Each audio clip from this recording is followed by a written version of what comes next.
to our roundtable discussion. It's so good that you've been able to join us here tonight. I'm Sheila, and I work with Still Waters here in Birmingham. We offer support to men and women who've experienced an abortion. So as we begin, I just want to give each one of you a chance just to introduce yourselves and just to share a little bit of your story. I'll start with you. Yes, so hi, my name's Rachel Mackenzie. I'm post-abortive. I had 2 abortions, one in my teens and one in my early 20s. 2 abortions that I massively regret. But I've got beauty out of those ashes by supporting other people. That really helps me with my own healing through Rachel's Vineyard. Thank you. Thank you. My name's Adam. I'm a physiotherapist down in Southampton, and I paid for an abortion 20 years ago. And since then I've come to Christ about 3 years ago, and I realised what abortion really is. I realised the lies that we were told through the media, and went through a counselling course, and I now lead 40 Days for Life, a prayer vigil outside abortion clinic in Southampton. Thanks, Adam. Glad you're here. I'm Amy, and I had an abortion when I was 18. I was a student in doing my A-levels at the time. I was in an abusive relationship, and I was raped. That's how the baby was conceived. And I regretted my abortion really immediately, perhaps even before it took place, and I was left pretty traumatised afterwards. It took maybe 8 years to come to terms with the reality of what I'd done, and to accept the reality and what it meant. I feel like I've moved on to some degree, but obviously we're all on a journey. Thanks, Amy, for sharing that. I appreciate all of you being here, and I know you're going to help. By sharing your story, you're going to be helping lots of other people, so thank you for that. As we know, abortion is a crisis, not only for the child who's lost its life, but also for its parents, for both the mother and the father. And so just the time that we have this evening, we just want to be able to share ideas of how we can serve post-abortive men and women, as well as just offer suggestions that you have for how we can end this crisis. So I thought it might be helpful if we just begin our discussion by just looking at why you think people choose abortion. Who would like to go first? Well, for me, my own personal situation, it was 20 years ago. I was an army reservist at the time. I was going quite through an intensive army training program, and it was the girl I was with. I hadn't been with her for very long, and it was a career choice, to be perfectly blunt. It was, this is where my career is going. This is what I want to be doing. And at that time in my life, I simply saw a baby as an obstruction to me moving on. I'd bought the lie that my career was more important than the life of a child. I think what probably goes with all that is that we live in a culture that doesn't celebrate life particularly well. And when somebody becomes pregnant and they've not necessarily declared we're trying for a baby, there is a very much different reaction. When you say I'm pregnant, if it's not been planned, it's not congratulations and that kind of positive reaction. It's a very negative reaction. Or certainly that was my experience, that it was kind of like, well, what are you going to do about it? Or when are you going to go to the doctors and organise a termination? You know, now, as a 37-year-old married woman, if I become pregnant, people would say, oh, great, congratulations, are you taking folic acid? and you know, don't drink alcohol, and it's all very, very positive, but for somebody who's not planned a baby, it's not a baby, it's a fetus, and it's a clump of cells, and it's nothing really important, and it's just a medical procedure. And I think, for me, the language downplayed it to such a degree that you can just about convince yourself that you're not actually really ending the life of a child. You're just going to the doctors and doing the sensible thing. Having a procedure. Having a procedure. Well, termination. Well, I'd completely bought into that narrative. I knew we had to do it quickly, before it became a baby. Yeah, exactly. Yeah. The sooner the better, because at some Yeah. point it will be a baby, so do it Yeah. fast. I think what you're saying there, Adam, is that there was a problem and this was the only solution, the only solution that was on the table. Yeah. And I find at Rachel's Vineyard, and I find all the people I speak to, including myself, that we just had a problem that needed to go away. But actually it was the beginning of my problems. That's when my problems really started. And I find that the majority of people have abortions through fear, through false evidence appearing real, thinking, you know, that I can't cope, I'm not going to be able to do it, you know, this is going to unrape me, you know, for some people, you know, the lies that we buy into. And also the men's role, that the men remained silent or paid for it. You know, so I think if you know, for me, if one of the men maybe had have stood up, one of the fathers for me, maybe I wouldn't have seen the only solution was to become unpregnant. I think support is it's the key, isn't it? Yeah. The support around you, and if all the support around you is saying things like, you know, let's go to the doctors, let's organise a termination, let's get it done quickly before it becomes a baby, let's deal with this problem super fast before you have time to think about it and really process what's going on. You know, that's how it leads you straight into an abortion clinic. Yeah. And it's legal, isn't it? And it's legal. So it's got to be okay if it's legal. Absolutely. And the man's role, you're right, in our society we kind of taught you, the man's role is to support the woman through the abortion. After the baby's born, man's role is to be a father. But until that point, our culture has trained men and boys to simply help usher the baby out of the world, rather than help usher the baby into the world. Yeah. Which really kind of makes it a woman's problem then, isn't it? Because if you don't really have full responsibility until the baby's born, Yes. a crisis pregnancy is just landing firmly on that woman's shoulders who may be in a very difficult situation, and that just is feeding fear and driving women. Well, this is something that's dawned to me, is the pro-abortion lobby sell abortion as a woman's right. It's to help women.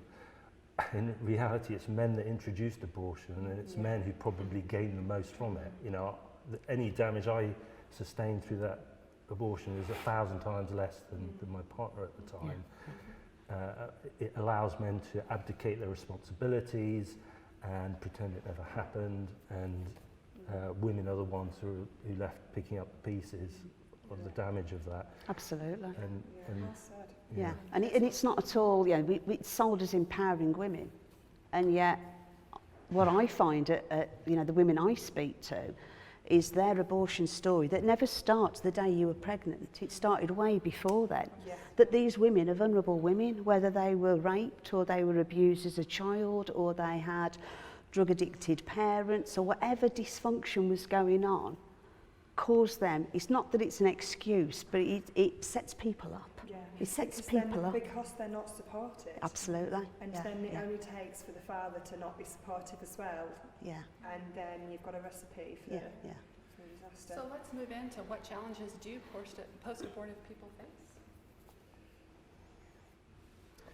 well, it took me 20 years to realize. So, speaking from the father's perspective, there will be millions of fathers out there who probably don't have any challenges in this life, who paid for an abortion like I did 20 years ago and have forgotten about it.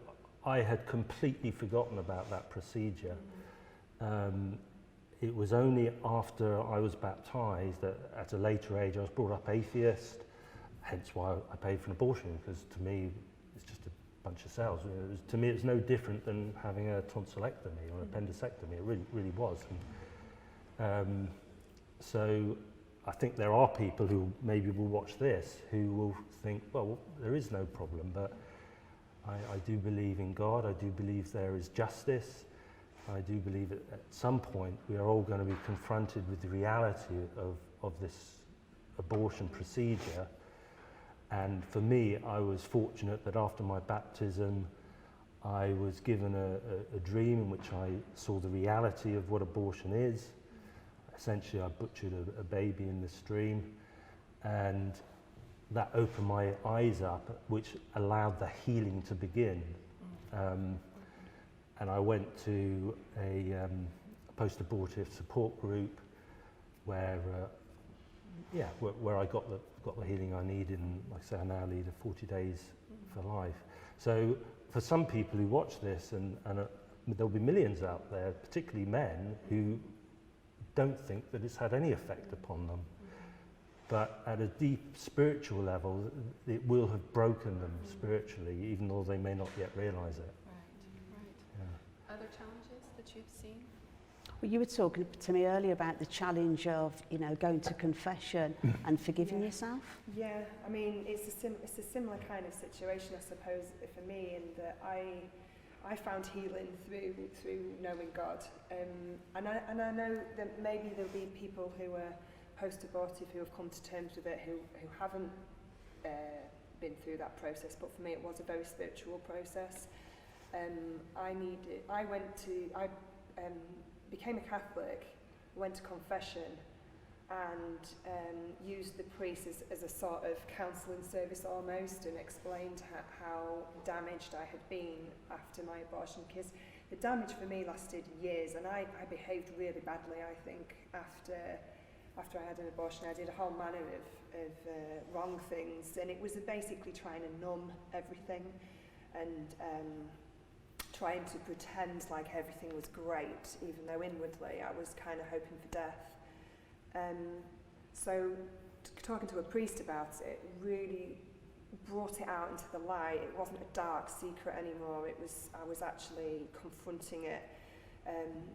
But nevertheless, I'm sorry to say that I found it very difficult to forgive myself, even at that point, because, and there is another element that essentially I missed the child, as well as the fact that I knew what I'd done was a terrible thing, and I felt guilt, but I missed the child, and nothing brings that back. Nothing brings the child back. So I went to confession a number of times, which I know is a sin in itself, not accepting God's forgiveness, but nevertheless, I just kept going back and back and repeating the same things.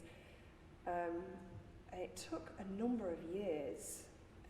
So I had the abortion in 2002. It was 2008 that I finally accepted.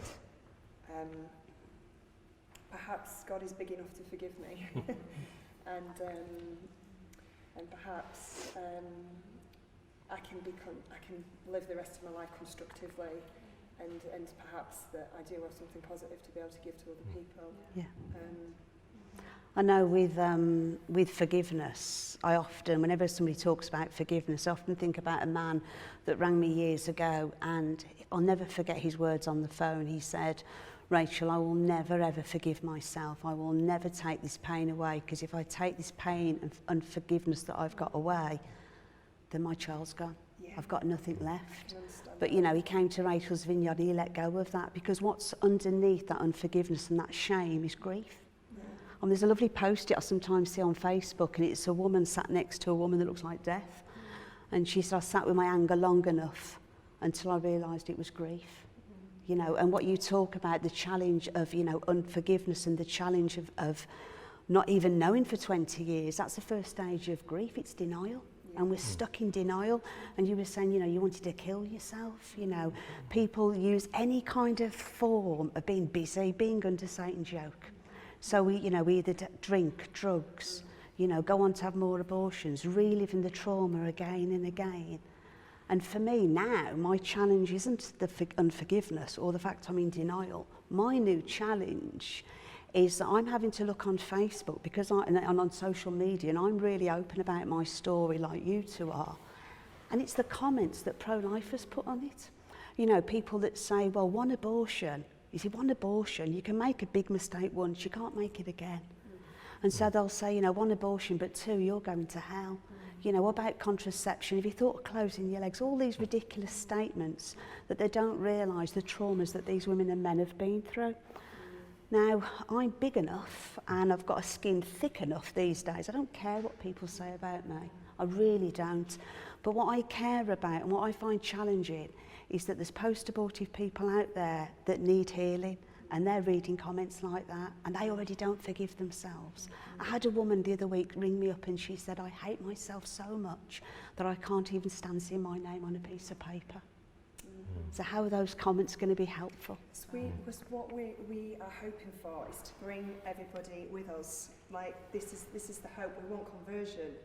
We want people to go from being post-abortive to being pro-life, and people who are not just post-abortive, but people who are pro-abortion. We want them to become pro-life, and we are never going to make people pro-life unless it's through love and through support, genuine, effective support. Yeah, love and truth together, because the longest journey you'll ever make is from your head to your heart. And for us to soften, the pro-abort's heart, we have to tell them truth with love. But when we come out with things like, you're a murderer, or, all those comments I said before, they're just going to harden their hearts. And there's none of that person hasn't already thought of. Yeah, absolutely. It's like, Yeah. Come out with something new. Yeah, we know that. We've already beaten ourselves up for the last time for many years. We don't need you doing it for us as well, thanks. I was telling you, wasn't I, when I was in Ireland, and I was holding a sign that said, I regret my abortion. And a pro-lifer walked past me and he said, you're nothing but a baby killer. And I said, yeah, I know that, that's why I'm holding this.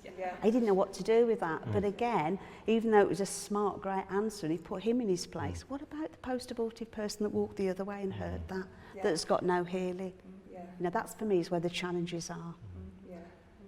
In defence of pro-life, is when I've come out, I've been parachuted into this new world. Effectively, I lived as an atheist, and then at the age of, I guess I'd have been 44, something like that, I find Christ, and I'm parachuted into this Christian world.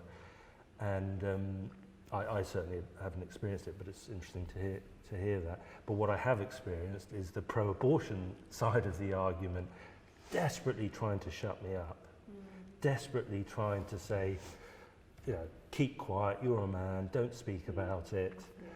And there's a bill going through potentially, hopefully it'll be rejected, where the thing that infuriates me now is the abortion lobby pretend that they represent post-abortive people and that they are doing things to protect us, people like us. And this latest thing of trying to put people in prison like me for praying outside abortion clinics, offering help to women who may be in a crisis pregnancy. Now, a lot of those women will simply walk straight past and go in and do what they want to do. But if I stood there for 20 years and only saved a single baby's life, it would have been worth me standing there for 20 years. And if I'd have seen you on that day, maybe my story would have been different, because I actually left the room where I was going to take the pill. I got up and walked out and walked around, and my friend who was with me at the time said, Amy, what are you doing? What are you looking for? And I said, I don't know what I'm looking for. I'm looking for something. I don't know what that is. And then I went back to the room because there was just nothing else available. There was no... But had I seen somebody, I probably wouldn't be here. Well, I might be here, but I wouldn't be saying what I'm saying. Things would have been different. And I'd encourage any post-abortive person who's, as part of their healing, certainly for me, I can only talk of my own journey, but my own journey becoming part of 40 Days for Life, but there's lots of others, CBR UK, I've done a display with them. For me, it's been part of that healing process. We're talking about forgiveness. I knew God had forgiven me. I hadn't yet forgiven myself. And I think part of leading 40 Days for Life is that, is how do you redeem yourself when you've done this terrible act? I mean, not only did I kill my own child, but I failed catastrophically to be a father to that child and support that child. My role as a father is to stand up for that child, is to lay my life down for that child. And I did the complete opposite. I laid my child's life down for me. It's been turned totally on its head. Absolutely. And Adam, you've mentioned post-abortive healing, so let's just talk about that for a bit. What have you found helpful in your own healing from your abortion experience? I mean, for me, Rachel's Vineyard, and for me it was especially just one section You know, I mean, all of it was incredible. But there's one moment that I'll never ever forget, and it was we were doing some anger work, and you were working through the stages of grief, and there was people there that were Christian, but there's also at Rachel's Vineyard, there's men there, there's grandparents there, there's atheists there. You know, that these, at the end of the day, abortion tears are abortion tears, and it doesn't matter what faith or what gender you are. But I worked out very cleverly that the women there and the men were crying because they went on to have children. You see, I couldn't have children after my second abortion. My second abortion, I watched the abortionist count the body parts to my baby, and I went into shock and then just lived a crazy life for many, many years after that, just trying to numb it, like you said. And I couldn't have children after that. And I just suddenly realised, well, everybody was crying because they went on to have children. And I said that out loud. And this man looked at me and he just got really, it's a priest, and he got really upset. And I can't stand seeing men cry. And he just looked at me and he said, Rachel, it's not that you could have been a mum. You are a mum. And I just looked like this, because I had this button I used to press. And I just went straight back into, you know, that I didn't have to go there. But inside I was screaming, I'm a mum, I'm a mum, I'm a mum, I'm a mum. You know, and that was the beginning of my healing. I'm a mum. You know, abortion didn't stop me being a mum. I am a mum. So Rachel's Vineyard for me. And counselling helped as well. You know. So that's what helped me. The whole idea of being able to share our story. Absolutely. Yeah, definitely. And not being judged. Absolutely. I think the more pro-life people who open their arms a little bit and take that on and allow people to come to them and talk, like at 40 Days or in other capacities, and just building up that culture slowly, steadily, of pro-life people who are willing to listen to people who are traumatized, because sharing it is everything. That is the fundamental part, because the devil likes everything to be in a dark space, dark corner, and as soon as you shed light on it, that's where healing takes place. Yeah, definitely. And I think you need both together, because you need like counselling and things like that, but you need the light. You see, I need people to tell me the truth, but tell it me in love. That's going to be really helpful. And to know that I've got a place in this world and that I matter. You know, I'm not a bad person. I made a really bad mistake twice, but I'm not a bad person. Anything else you'd like to add about the healing? I went to a post-abortive healing centre, counselling location, and they were brilliant. You know, the lady there was excellent. It's a grieving process. Right. It's very difficult to process your feelings because the culture is telling you that nothing's happened. The culture's telling you it really was just a bunch of cells. Pull yourself together. What's the problem? And I went through a grieving process that ended up naming my child, named him Jacob, and that was very helpful to me to do that. And also, I can remember, I've got a son, a 5-year-old son. I can remember washing his hands, and as I was washing his hands, there's an image of an aborted baby at an early stage, about 9 weeks, with its hand next to a coin for scale. And it's striking me that my son's hand in my hand here, and that I'd had I believe it was a son before. It's extremely painful, frankly. It is extremely painful. And this is the abortion industry want to try and pretend that it isn't, to try and brush it under the carpet, try and hide it away, because as a nation we have this extremely painful wound that we've got 9 million dead babies, twice as many parents who are affected by that, plus grandparents. And it's something that we as a nation are, at some point are going to have to go through and recognise. But there is no healing without light. There is no healing without repentance. Without truth. Exactly, without truth. We just thought, this is the thing, when I was living in denial, There was no chance that any healing was going to happen. And slowly, when I just at the point where I think I started opening up, when I recalled what had happened, it was like I was watching a film and it had happened to somebody else. And it wasn't actually my life that I was remembering. It was almost like it was something else. And that I'd like put it into this fictitious kind of setting so that I could live. That was like my survival mechanism. So I could go about my daily life and just remember it as a screenplay. And when I actually went back through it and realised the truth of the matter, that those things actually happened, and that's the reality, that was a human being, that was my child. That child's now dead, and that's happened because I've allowed it to happen, and I've participated in that. I mean, gosh, it's massive. It's so difficult to say.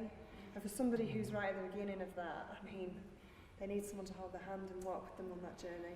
Does it help at all when people say to you, well, you were raped, so you know, Yes. No, that that's doesn't help. It's funny just- enough now. So it's something that really grieves me. It angers me terribly, and I've heard pro-life people, or people who label themselves as pro-life, except for in the cases of rape. And I would just like to say that, firstly, abortion doesn't heal rape, and let's get that out there, because abortion and rape are two terrible traumas. So, and it's very, very true. When you're traumatized because somebody has hurt you in that way, to then have to go through an abortion is like just compounds the feelings that you have on yourself, the humiliation of being raped, and then the humiliation as well, and this sort of degrading nature of abortion as well. It's like, you know, I thought I was worthless before, but now I really know for certain. So no, it absolutely, we have to say, if we're pro-life, there's no exceptions. Absolutely. There is no exception. And when I think about that child, I don't think that was my rapist child. I don't know why people say things like that. Because when I think of my other children, I'm since been married and I've gone on to have 4 other children. I look at my children and I don't refer to them as my husband's children. I refer to them as my children. Like, I know they are my husband's, but they are actually mine. When I'm talking about them, I talk about them like my son, my daughter. And that baby that I allowed a doctor to destroy was mine. Yeah. And that child would have grown up to have been mine. And I've since met quite a lot of women who have been raped and who have gone on to have their children, and those children are the light that healed their rape. That's right. Which is the opposite of what the pro-abortion lobby would have you believe. Because there was no healing from that rape when I had the abortion. I was just in complete despair. And yet the women who had their children, they have this wonderful glory that they I wouldn't say they're glad that they were raped, but they are certainly glad they have the child. Absolutely. I know that Jennifer, isn't it, that said, you know, it was the light in the darkness. Yeah. You know, and I think of anybody that's got children, the mothers and fathers always say, oh, I remember the day they were born. It wasn't the night they were conceived. No. So it's the same for rape. It's not you're going to remember the rape, you remember the day that child was born. Yeah. You know, and then sadly for you, the day your child died. You're right. Yeah. Yeah. Well, thanks for sharing that. So what do you think post-abortive women and men can offer to the pro-life movement? I think a lot, I mentioned it before, we can destroy this myth that somehow the abortion industry represents us. It doesn't represent us. The abortion industry represents lies and deceit. The Bible tells us that Satan works by lying and destroying and killing, and that really is represented in something like the abortion industry. The lies that are said, that are out there in popular culture, that go completely unchallenged. Even intelligent people are taken in by these lies. And the reason they're taken in is because they're just drip-fed to us constantly through media, through the BBC. There was a recent programme on the BBC about Northern Ireland and the abortion industry there, and well, there is no abortion industry. They're trying to force it upon Northern Ireland, and it was lie after lie after lie that was said in that programme. And I think having post-abortive people involved, and I hope that by my presence is to get men involved, get fathers involved. As a father, you have a responsibility not just to that child, but to your partner, to your wife, to your girlfriend. Your responsibility is to protect that child. Your job is to love your wife like Christ loved the church, And the culture says, no, don't do that.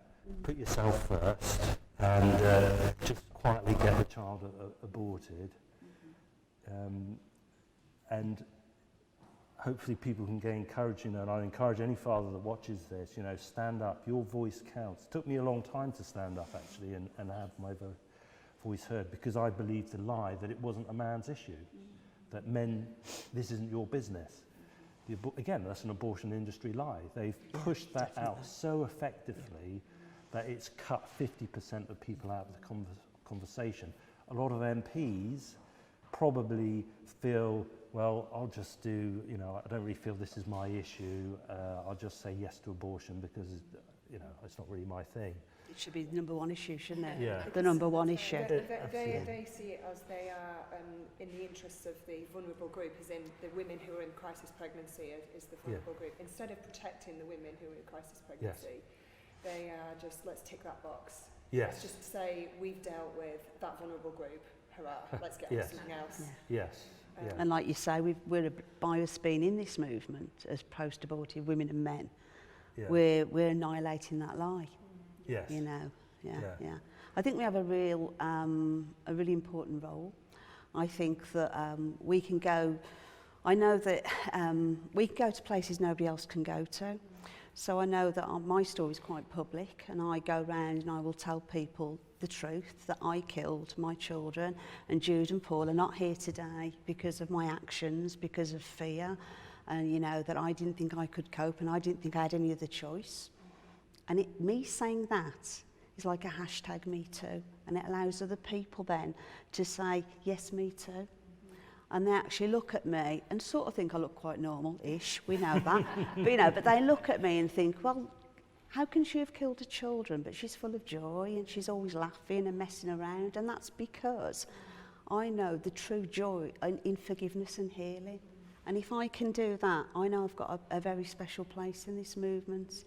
You see, I think we can go, you can go as far as you can to hell where you've been, where the men have been. You can bring them back, and that's what we can do as women. And you've got a really special role as well, because you can bring not only a post-abortive mother role, but that, obliterate that lie of, well, this is what we can do for somebody that's been raped.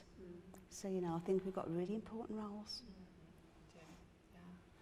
So what would you say that you wish that you knew then? What you know now that you wish that you knew then before your abortion experience?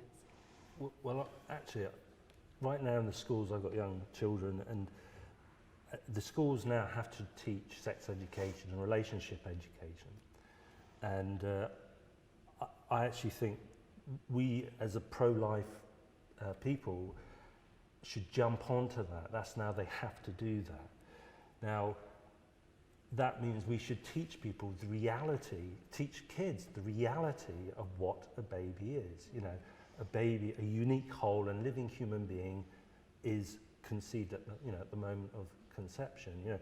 Teach children the science, and the reality of what a child is and what it is within a woman's womb. We need to educate people. It definitely does have a massive impact, because I worked as a teacher for sixth form college in my previous life before I homeschooled my kids. I was helping one girl do a UCAS application form, and she struck me like gobsmacked, because she wanted to be a midwife. And I was trying to unpick why she wanted to be a midwife, and she said to me, one time this organisation came in and straight away, I mean, sort of rather moments later I thought, this SPUC, I know that. They came in to talk to her class, and they brought in little fetal models, and she was fascinated by them. She was like, oh my gosh, in like 10 weeks they look like this, and she was describing it all to me with this like passion. And then she said, you know, I don't know how anyone could have an abortion. Yeah. And I was like, wow, it really works. Like actually educating young people and saying, you know what, that's what happens, that's the truth. It like stayed with her for all these years and really inspired her. I was like, I don't get gobsmacked very often, but like, that's awesome. Anything you know now that you wish you knew then, Rachel? Yeah, Sorry, I think I did not answer the question. I was about to say that. I was going to turn it back on her and go, but what would you say to Amy? That was the teacher in there. He failed. Sorry. But yeah, what would I say? I'd go back and I'd say, you know, Rachel, you know, you can be a mum and you're going to be great. And, you know, you're going to be obstacles, but there's obstacles in everybody's life. You know, your mum's not going to kill you. Your mum's not going to, you know, kick you out the house. So I'd just unpick all those lies that I told myself. And, you know, and abortion is not the solution. Because what you're going to do is you're going to traumatise yourself like never before, and you're going to act out on that for years and years. And remind us again what you said fear stands for? Fear, false evidence appearing real. Don't stay busy. Appearing real. Busy, being under Satan's yoke. Yeah. You're not off the hook. Sorry, yeah, I would go back and tell myself something similar to what Rachel would say, that I could have managed. I think I was... what I didn't know, I would have had to learn pretty quick. And funnily enough, when I was 27 and I had my next child, I didn't know anything then either. So I happened to be married, but I was still making it up as I went along. We don't all have it sorted. And life isn't just a beautiful pattern where it just unravels like some kind of glorious ribbon. It doesn't work like that. Like you get these bumps in the road. And you need to look for help in the right places. And unfortunately, I did not know those right places, and I would love to have pointed myself in some better directions, like any of the pro-life organisations. But I'd never heard of them before. Before I became a Catholic, I didn't know that they even were a thing. I hope the pro-life movement is louder and clearer, and I hope more people recognise the names as time goes on, and there are people who would be able to help. Like there's so many fantastic organisations who will help people in crisis pregnancy. Like the Good Counsel Network are incredible. You know what Claire McCullough does, and 40 Days for Life is unbelievable. You know, some really great organisations. General people, you know, I have recently taken in a woman and a baby. And she'd lived with my family until she got herself back on her feet. I would do that. And I mean, most pro-life people who really firmly believe in that would do it. This is, again, a pro-abortion lie is the classic thing, you know, they only want pregnant women, they're not going to look after them after that. It's such an absurd lie because, you know, the church has always been the organisation that's looked after the weak and the vulnerable and taken them in and cared for them. It flabbergasts me how any of these lies get any traction, but I think they get traction just because they're repeated over and over and over and over again, and they get traction. You know, you're just saying that about being repeated over and over again. I've always said, for me, the church, like I converted 13 years ago, and I've heard the odd sermon about, you know, about pro-life and the horrors of abortion on one hand. But I actually think the church needs to repeat it over and over and over. And I know one priest that actually does it at every single mass, every single sermon. So it's not the constant sermon, but he'll bring it in somewhere. And I think, you know, we have to stop talking about the sanctity of life, because the everyday Joe Bloggs doesn't know what the sanctity of life means. But if we talk about, you know, even the priest as he's coming off the altar, or the pastor, and he goes, do you know, at 3 weeks it's got a heartbeat? Isn't that incredible? Let's start humanising the baby again. That should be the #1 issue in the churches. Goes back to the Absolutely, absolutely. One thing on my heart is, I've said I went through post-abortive counselling. The woman there was absolutely brilliant. But when I said what I was going to be involved with 40 Days for Life, it was like, whoop, no, we don't keep away. You know, it was we don't want to be, you know, keep your distance. Like, unfortunately, I couldn't tell you who they are, what organisation they are now, because I've promised them I won't do that. And I think what we need to do as a church, as a pro-life movement, is we really need to bring people in and just show that we are just fellow Christians who care about women, care about dads, and care about babies, and that. And what happens to those babies in the long run as well? Exactly. That's another lie. Yeah. You know, we don't care about children, we just like the tiny little infants. Exactly, yeah. It's a whole lifelong love. And the lies that we see, because I believed all these lies. I thought that people that stood outside abortion clinics were Judging. Yeah, we're judging people, throwing holy water at them, shouting abuse, baby killers, all that sort of stuff. Yeah. So the first time I went along to a pro-life vigil, I met wonderful women like yourselves, and you know, that cognitive, you know, this is what I've been told it is, and this is what I'm finding. And then when you go along to the vigil and people are praying, offering help, and any one of those women, if a pregnant woman had come up and said, I just need help, you put your arm around them and say, come with me. And I know women who've, not just women, but men who've gone to great lengths to help these women, far more than Mary Stokes and BPAS don't care. You know, if my girlfriend, I've seen her for 20 years, if she phoned up Mary Stokes now and said, I'm having some post-abortive issues, could you help me 20 years afterwards? And they're not interested. They're not interested straight away. You know, I know one woman that rang up recently and to me, absolutely screaming down the phone, I was lied to, and she actually asked, you know, has he got a heartbeat? Has my baby got a heartbeat? And they went, no, you know, it's a clump of cells with a pump, is what she was told. But I think you're dead right about we need, you know, the churches to all come together. And I have to just shout out, you know, want to March for Life, because it's March for Life that brings all the pro-life groups together, and why we can name them all the way we do, because they bring them together, and we are a force to be reckoned with because of March for Life. Yeah, like it's divided. This is how the devil conquers us. Exactly. Bring us together. Exactly. And I would encourage, you know, anyone who's watching this who maybe hasn't been along to a prayer vigil outside an abortion clinic, it's scary, you may not want to do it. Really, the reason the abortion industry wants to stop it, the reason they're threatening to imprison people like us for simply standing and praying and offering help is because it works. That's why. And in your experience, have you ever seen any pro-life person being mean outside of an abortion clinic? It's incredible that they find these stories of these horrific things that apparently happen, because I've never seen anyone being mean. And I've never heard of anybody being mean. I have, but it's not us. No, it's and I've seen like horrendous stuff. Like the pro-abortion. Absolutely, Been very threatening. Absolutely. Well, the buffer zones that have been created, of course, the BBC and mainstream media give the impression that the reason the buffer zones are there is because the pro-lifers. The reality is the reason buffer zones are there is because the pro-abortionists understand if you want a buffer zone, cause havoc outside the abortion clinic. Exactly. Their tactics are working. But it's not us causing the havoc, it's them.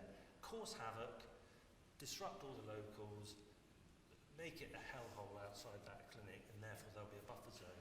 Exactly. All the buffer zones are in places where you have a pro-abortion vigil as well. They're not outside the clinics where there is a pro-abortion.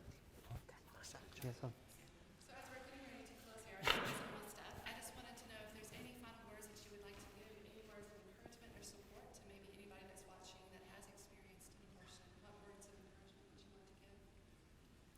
I would ask them to seek help. You know, there's a lot of groups out there willing to support them and help them. Rachel's Vineyard, you know, we're not just about a weekend. We support people before and after. We give people help as much as they want it, whether it's in a group setting, and we even signpost people to people to Still Waters and to Arch and other organisations. Yeah, there is help out there, there is healing, and there is light in the end of the tunnel. Yeah, to fathers, be a father. Unfortunately for me, I didn't become a father until I had my son, and my daughter is now 8. But you're a father from that moment of conception, and you have a responsibility both to your partner and to that child, and step up and be a father. Unfortunately in our culture, the role of men and fathers is we don't have a clear example of what it is, but your role as a father is to protect your partner and your child. You lay your life down for them, not the other way around. Amen. I think something that allows us to accept abortion a bit too readily is as well as fathers not really taking on their role and kind of looking at mothers as if a mother is like a kind of, your life's all over now because you're a mother, you've given everything up, The culture is so negative about family life, and we live in such an anti-life culture, and we all have a unique part to play in that.